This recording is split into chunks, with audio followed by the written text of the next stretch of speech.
Alrighty then. So I don't know what happened to the last stream. Ignore the last stream. What is up, guys? Chase over here, bringing you my UFC 236 preview and predictions show live stream. I don't know what happened. I tried to look up the card, and then the whole stream shut down, and then everything wasn't reconnecting. So I said, screw it.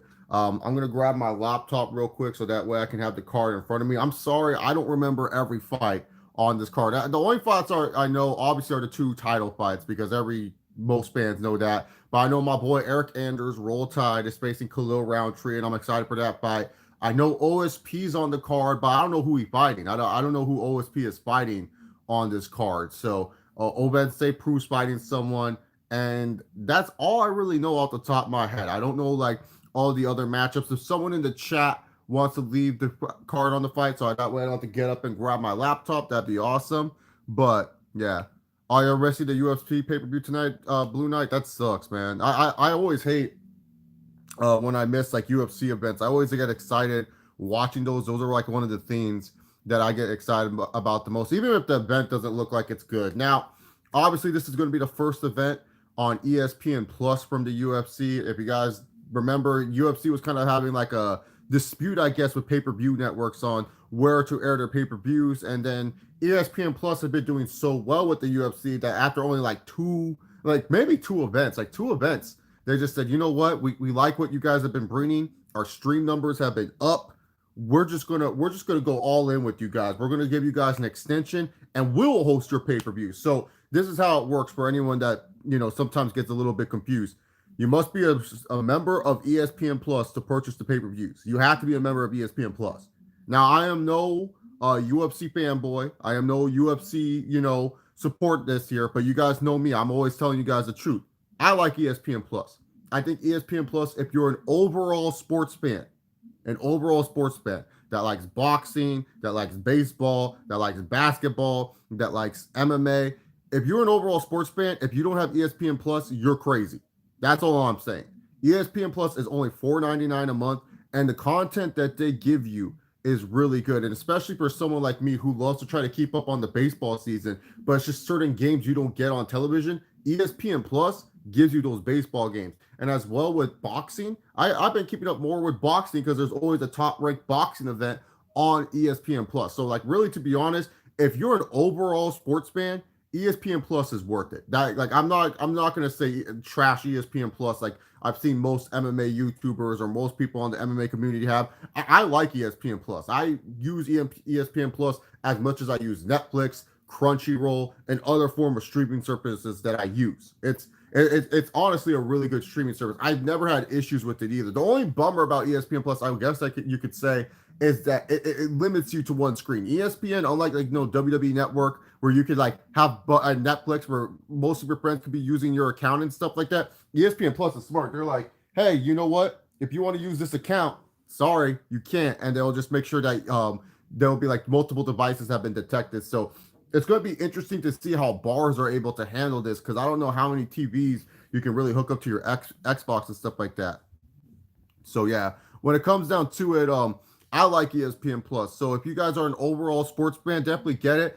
I feel like with MMA, it's kind of in a little neutral position because the ESPN MMA YouTube channel does such a really good job at uploading the footage. If you guys notice after every UFC on ESPN Plus, they'll upload footage and the fights, literally it's just abridged versions of the fights and it's all the exciting parts of the fight. Really, to be honest, you're paying only for the $4.99 just to see the full fights. If you just watch the ESPN YouTube videos, you get what you're looking for. You get what you want. So it's going to be interesting to see how this pay-per-view plays out. Obviously, UFC this weekend, and then you got Terrence Crawford versus Amir Khan next weekend for the ESPN pay-per-view. This will be the first test pay-per-view. I feel like this is a good first test pay-per-view because you have two fighters that mainstream fans really, really like right now, and Max Blessed Holloway and Israel the Stylebender Adesanya.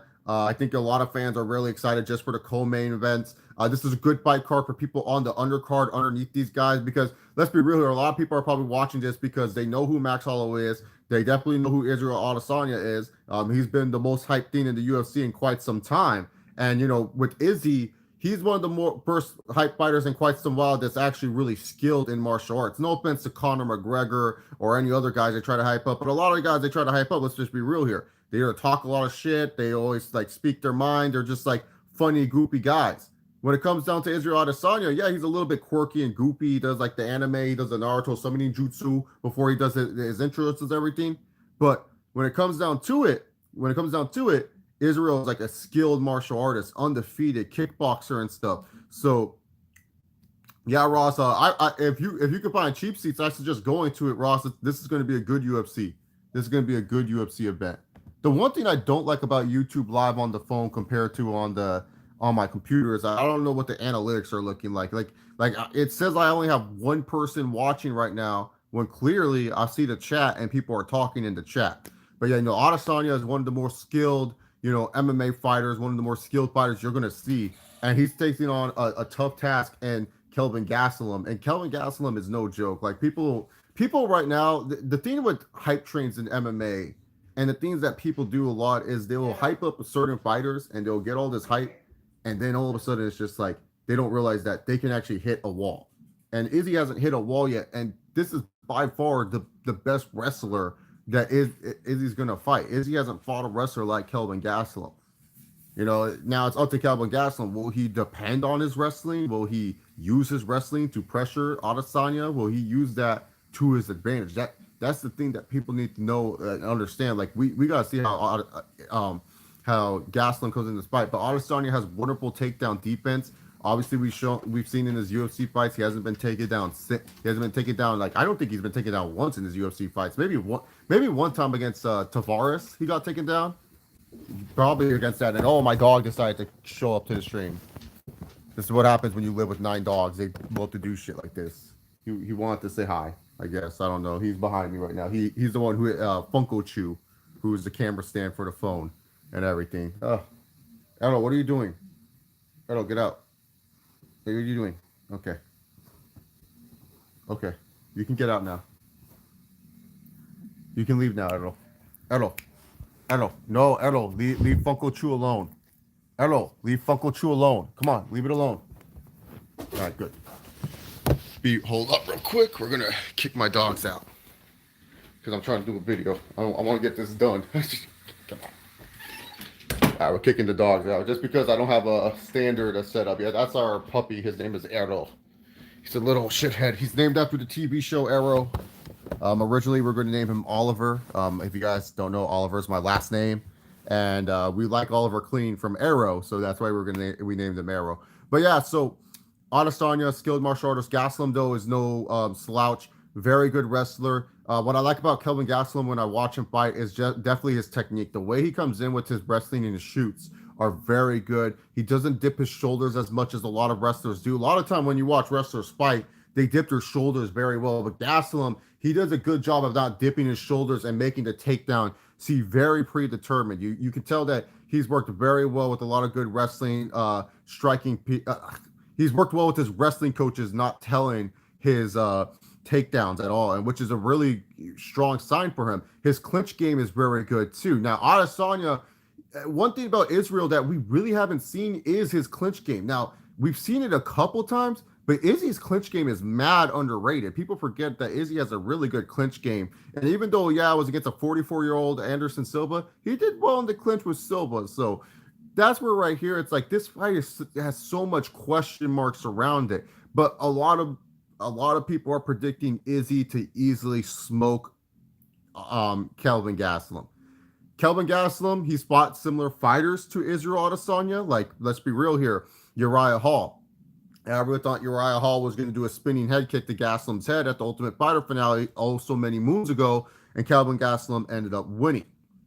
Now, I'm just saying, when it comes down to it, this is a different type of fighter. Israel Adesanya is not Uriah Hall. It's going to be an interesting fight. Definitely the fight I'm looking forward to the most tonight, just because I'm just curious who's going to win. Obviously, the winner is going to be Robert Whittaker. You know who the UFC wants to win.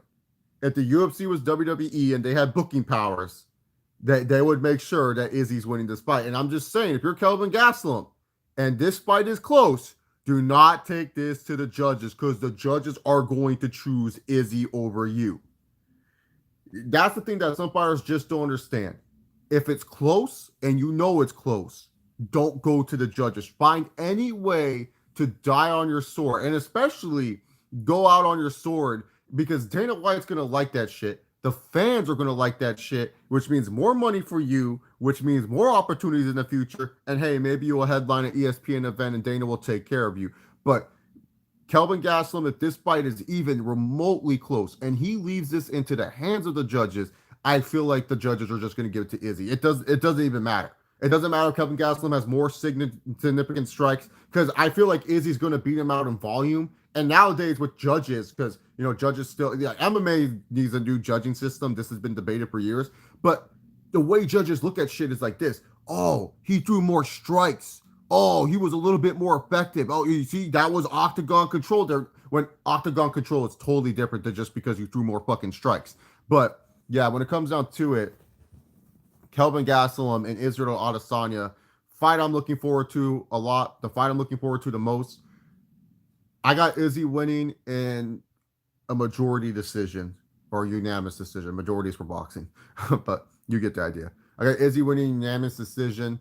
Gastelum does have some power in his hands and could knock out Izzy, but I don't think Izzy's going to get knocked out. And Izzy's just so calm and collected inside that octagon. But yeah, it's going to be an interesting fight. But I got Israel Adesanya winning and becoming the interim middleweight champion, and Dana White gets his money match between Adesanya and Whitaker. That is, if Whitaker could actually fight.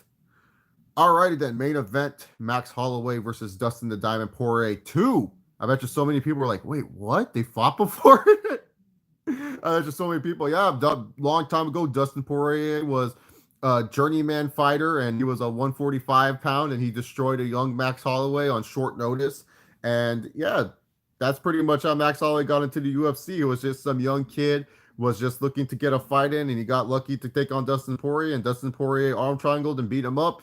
Now both these guys are polished. Dustin Poirier obviously on the best run of his career, and he's taking on Max Bless Holloway, who arguably right now is a top 5 pound for pound fighter in the UFC. And all of MMA, actually. You could say he's top 5 pound for pound, because like if you go for pound fighters in MMA, it's like John Jones 1, Khabib 2, I'm sorry, I know I was going to say Cormier. Cormier hasn't fought in a minute, and really, to be honest, John Jones, we all know he's the real pound for pound king. Khabib's 2, Cormier 3, Bibiano, I guess you could say, is 4, and then Max Holloway 5. I feel like that's a fair MMA pound for pound list outside of the UFC. You guys got to let me know in the chat who's your guys' pound for pound. But I think Max Holloway is a top 5 pound for pound fighter. Definitely in the UFC, he's number 4. But in all of MMA, he's number 5 for sure. So not bad company to be a part of. And he's taking on Dustin Poirier.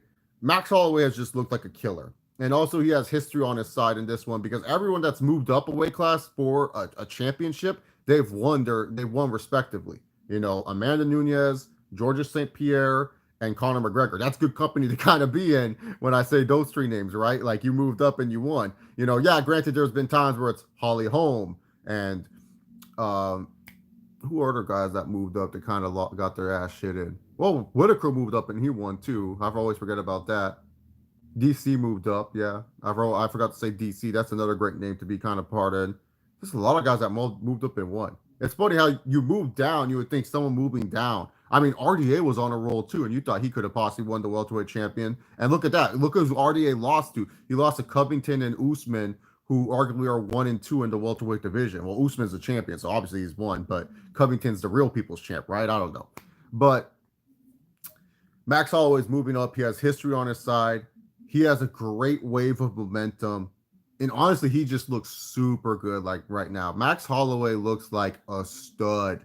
Like people don't understand how good Max Holloway is. Like, people sleep on Max Holloway, and he's so underappreciated from the casual fan base. Like, casual fans would love Max Holloway. Like, oh my God, when they uploaded Holloway versus Ortega, I showed my friend that fight, and he was like, how come you didn't hit me up when this fight was going on? And I said, I did. You said you didn't want to watch it because you didn't know these 2 fools. And then he's like, damn, I wish I would have watched it, man. That fight was great. Max Holloway is fun. All his title fights have been good. His 2 auto fights have been awesome. The fight with The fight with Ortega was great.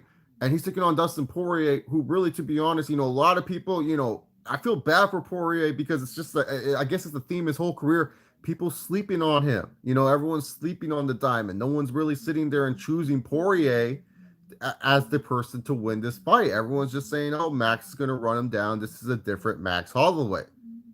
But let's not give Poirier discredit here. This is a different Dustin Poirier. I mean, Dustin Poirier showed his worth when he took on Eddie Alvarez and Justin Gaethje and finished both those fools. Dustin Poirier showed that, hey, man, it's for real this time. I'm not the same Dustin Poirier. I'm a different fighter. I'm a much more respected fighter. And this is going to be a fight where you're going to see two dudes go at it, and it's going to be a fun one. And that's why I feel like so many people are sleeping on Dustin Poirier that it's just like, I just find it ridiculous. Now, if you have money on Poirier, would I call you stupid? Absolutely not.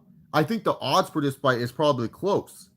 But when I look at it right here, and I'm saying, who's going to win this fight? What makes me feel like this person's going to win? Now, Poirier, he's coming off a hip injury. Hip injuries in MMA are always so hit or miss.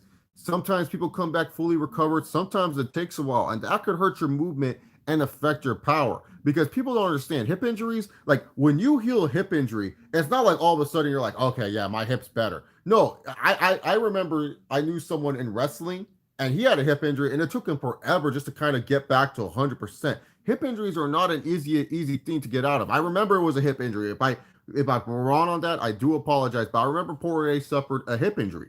So with the hip injury and that being suffered right there, my question is this. Is Dustin Poirier 100%? Will we see full rotation on his punches and his kicks?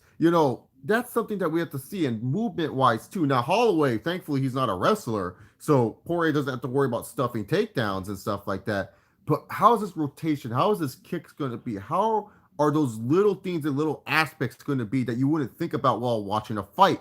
That's what people need to kind of watch out for Dustin Poirier here, because we could see it where, Dustin Poirier, he may look 100%, but then he gets into that octagon and he starts kicking Max Holloway, he starts throwing punches, and then he realizes, oh man, my hip's still kind of sore a little bit. It's not really showing the full rotation. Just because you're 100% clear from an injury and the doctor says you can fight, doesn't mean you still don't suffer the after effects of that injury.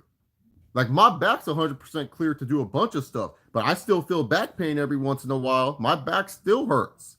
So that's what I'm trying to say. Injuries sometimes linger on, and especially hip injuries, and especially when you think about the training that MMA fighters do, and especially when you think about the toughness that a lot of MMA fighters have. And we know Dustin Poirier is a bad man. He's a tough boy.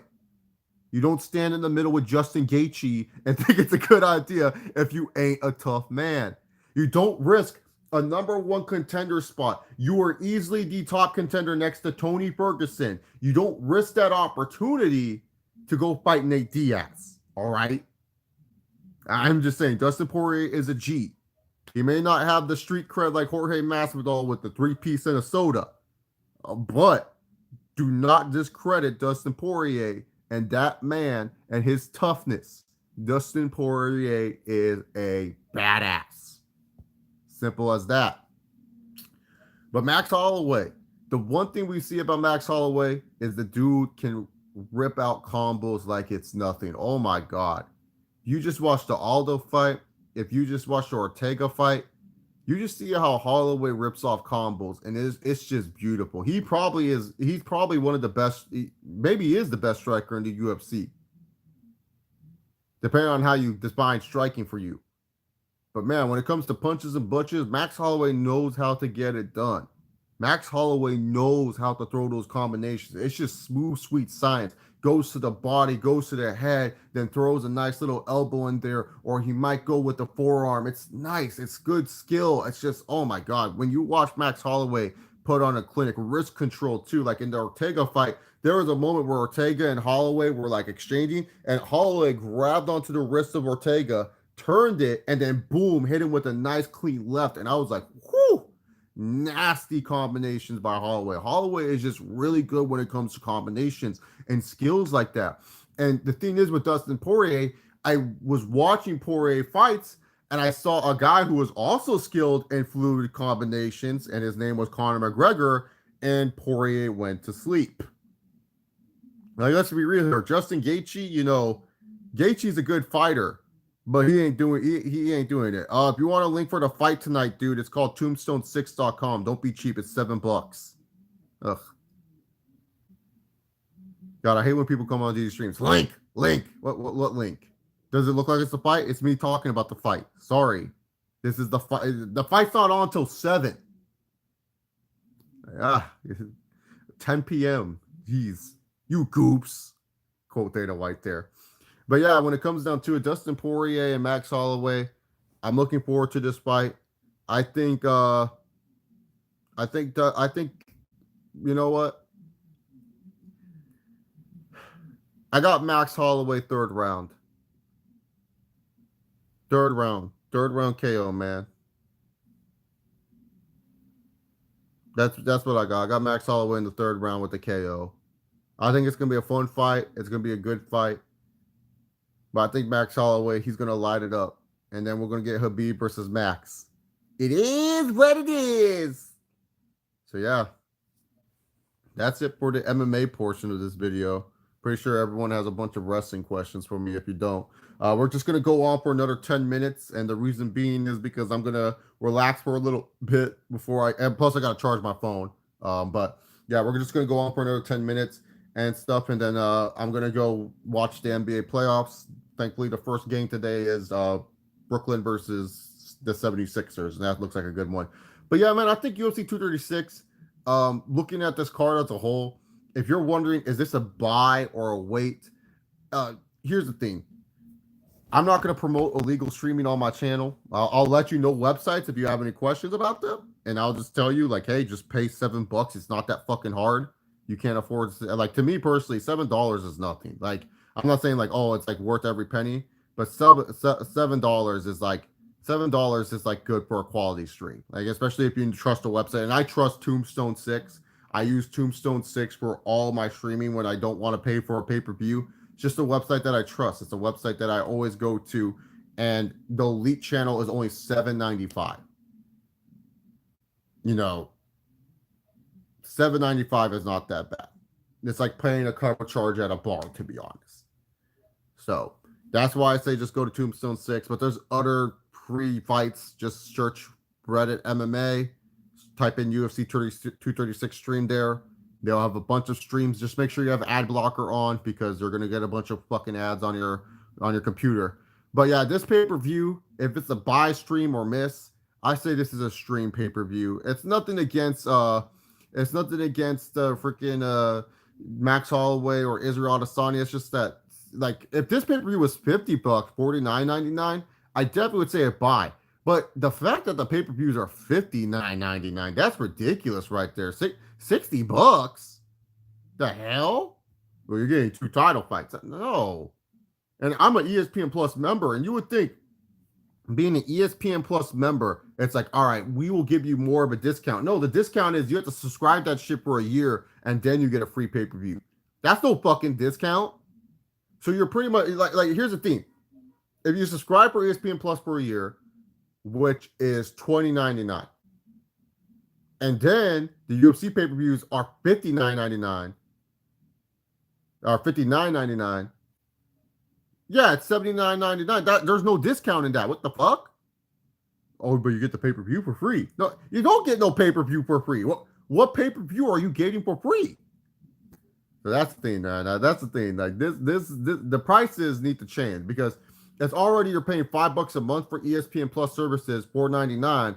But then you got to think about the pay-per-view. So really, to be honest, Dana White said, oh, that's $5 cheaper than what you would have paid if you, bought this on pay-per-view, because originally, I guess this pay-per-view was $65. No, Dana, I'm still paying $65 for the pay-per-view.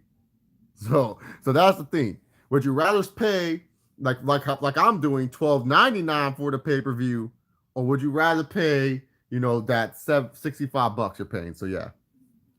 Do you still have the Pickle/Gumby outfit, and is DC still champ? Yeah, I still have the Gumby outfit. We'll have to break that shit out once that fucker's in ROH. Fuck you, Gumby. Yeah, DC is still the heavyweight champ. As of breaking news from Dana White, we don't know if Brock Lesnar's coming back. I don't know if this is Dana promotional tactics, where Dana's like, yeah, uh, we'll see. We'll see. I don't know if Brock's coming back. Look, I haven't talked to Brock. Like the funniest thing Dana said, he was all like talking about Brock. He's like, Brock just got done wrestling. Brock had a rigorous, hard schedule, and I just started laughing. I was like, oh my god, if only wrestling fans watch this. It's like Brock Lesnar's rigorous, hard strategy. Showing up to Raw every once in a while. That's so hard work for Brock. Thoughts on Sasha? Oh yeah, the temper tantrums apparently. So I'm waiting a little bit to see more stories come out, like to make my video on Sasha Banks, but I'll give you my initial thoughts right now. It's just ridiculous, man. Like the stuff that I'm reading. So apparently the first report that was reported was that Sasha Banks was frustrated. This was reported by like Fightful and the Wrestling Observer, that Sasha Banks was frustrated and wanted to leave WWE. And then there's another report that came in, but I think this one has been debunked, that apparently she was like her husband filed divorce papers and stuff like that. But I think that one's been debunked. I haven't heard any follow-up on that one, but that's something that I heard. I'm not reporting it as news. I'm just saying this is what I've heard. And then what I also read was that she canceled from Wendy Williams, which has been confirmed because the Wendy Williams show was pissed off about this. And it's like, Wendy Williams, I'm just going to be real here. You didn't lose anything. Sasha Banks is not really a good interview. Most of her interviews are just her pissed off and just being confused most of the time. So you didn't miss much on that one. But when it comes to everything else, then there was a report that came out yesterday by Ryan Satin. Ryan Satin was the first one to report this, that apparently after the match, Sasha Banks and Bayley were laying down in the locker room. Like they were laying down in the locker room, frustrated and upset because they lost. That's like the main thing. They were upset. And then at their hotels, they were whining and bitching how they lost the women's tag titles. And then we got the reports that Sasha unfollowed Vince and WWE on Twitter, and now she's following AEW and Cody Rhodes. Oh, like, Sasha, what are you doing? Like, the thing with Sasha Banks and why I can understand why she's upset. Because, see, it's kind of like in the NBA, and I use sports terms a lot because sometimes people don't really, I use it because it's easy for me to explain pretty much. And I feel like it's easier for a lot of my viewers to relate to, because y'all also watch a lot of sports and it's not just pro wrestling based. But I see Sasha as, like, when she was in NXT, she believed that she was going to be the franchise player. She believed that she was going to be the top guy of the team. She believed she was going to have the ball, lead the team in points scored and everything like that. And then, you had Charlotte on the team, who was the diamond on the rough. Like, you didn't know what Charlotte was going to be. Was Charlotte going to be as good as she was? They didn't know. Then you had Becky Lynch, who was just like, maybe she works hard enough, she'll get there. Sasha always had the talent. Sasha always had the skill set where it was just like, she was the clear cut, oh yeah, it's easy. We can't miss on this one. So Sasha believed that. She believed the smoke that WWE was giving her. And so she felt like, she was the one. But then over time, that Raw prospect and Charlotte started to improve. It was like you started giving Charlotte the ball more, and then you just realized, oh shit, she can actually do something. Wow, now we have these two great pieces, and they're going to both be awesome. And it's just like, as Charlotte kept improving, Sasha still believed, I'm the franchise player. I'm the top person on this company. So yeah, I'll play along. I'll work with Charlotte. I'll work with them. And so Sasha believed that she was going to be still the franchise player, but then Charlotte took all her shine. All the minutes and all the points Sasha used to be getting, that went to Charlotte.